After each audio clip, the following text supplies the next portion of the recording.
Hoje nós vamos falar sobre as graves contradições relacionadas ao fenômeno das marés no modelo globo. Então eu vou usar termos relacionados ao modelo combatido, como gravidade, um Sol extremamente grande, força gravitacional, não que eu acredite neste modelo. Eu apenas estou usando os próprios dados deles para mostrar a fraude. Então vamos lá. Em geral, podemos observar duas marés altas e duas marés baixas a cada 24 horas e 48 minutos. As marés alta e baixa são separadas por períodos de aproximadamente 6 horas e meia. Nós aprendemos que as alterações cíclicas do nível das águas do mar são causadas pelas forças gravitacionais exercidas pela Lua e também pelo Sol, mas este último com menor intensidade devido à sua distância. Eis aqui a primeira contradição do modelo globo, que considera a força gravitacional do Sol sobre a Terra muito maior do que a da Lua. A força de atração gravitacional é diretamente proporcional à massa, ou seja, se a massa é o dobro, a força é o dobro. Mas a força é inversamente proporcional ao quadrado da distância. Ou seja, se a distância é 2 vezes maior, a força fica 4 vezes menor. Se a distância é 3 vezes maior, 3 elevado ao quadrado é 9, a força fica 9 vezes menor. Assim sendo, temos que considerar um Sol com massa extremamente grande, correspondente a 99,86% de toda a massa do Sistema Solar, e distância também grande, e uma Lua com massa muito pequena e distância relativamente pequena. Portanto, qual exerce maior influência? Então a gente tem que pesar duas coisas aqui na balança. Um Sol gigantesco, mais de 99% de toda a massa do Sistema Solar, porém muito distante. E de outro lado, uma Lua com uma massa ínfima, uma massa muito pequena, porém relativamente próxima à Terra. Qual que exerce a maior influência sobre as marés? A força com que o Sol atrai a Terra ou a força com que a Lua atrai a Terra? Quem exerce mais força de atração sobre a Terra, o Sol ou a Lua? Intuitivamente, a gente já sabe que neste modelo, a Terra orbita ao redor do Sol. Os demais planetas giram em torno do Sol, um movimento de translação, e não em torno da Lua. A Terra não gira em torno da Lua. Então, intuitivamente, a gente já tem a resposta.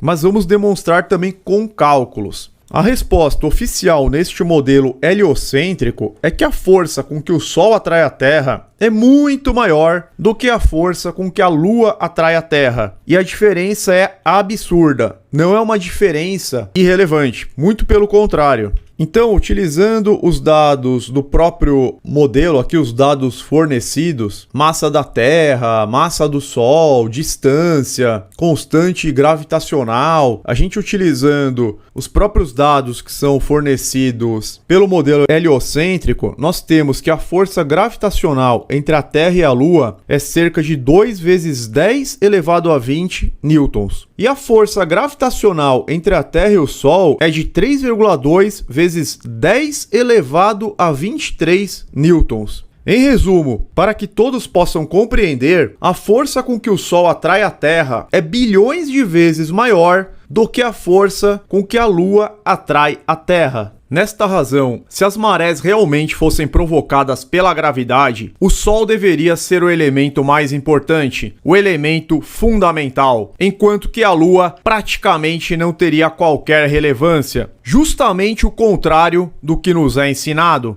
Estamos diante de um paradoxo do falso modelo globo, pois deveria ser defendido o contrário do que é pregado, ou seja, o Sol tendo papel primordial no fenômeno. Trata-se de um erro insuperável, ficando descartada a teoria da gravidade, conforme célebres frases de Nikola Tesla sobre a teoria da relatividade geral, que envolve a questão da gravidade. Relatividade é um enorme engano envolto em um belo manto matemático. A teoria da relatividade é uma massa de erros e ideias enganosas, violentamente opostas aos ensinamentos de grandes homens da ciência do passado e também ao senso comum. A teoria envolve todos esses erros e falácias e os veste em magníficos trajes matemáticos que fascina, encanta e deixa as pessoas cegas aos erros subjacentes. A teoria é como um mendigo vestido de púrpura que as pessoas ignorantes consideram um rei. Seus expoentes são homens muito brilhantes, mas eles são metafísicos ao invés de cientistas. Nenhuma única das proposições da relatividade foi provada. E realmente Nikola Tesla estava certo. Até hoje, nada relacionado à teoria da relatividade foi provado e nós estamos vendo os erros subjacentes, nós estamos vendo as contradições básicas, erros grosseiros que não podem ser superados. É uma teoria que não tem a menor chance de subsistir.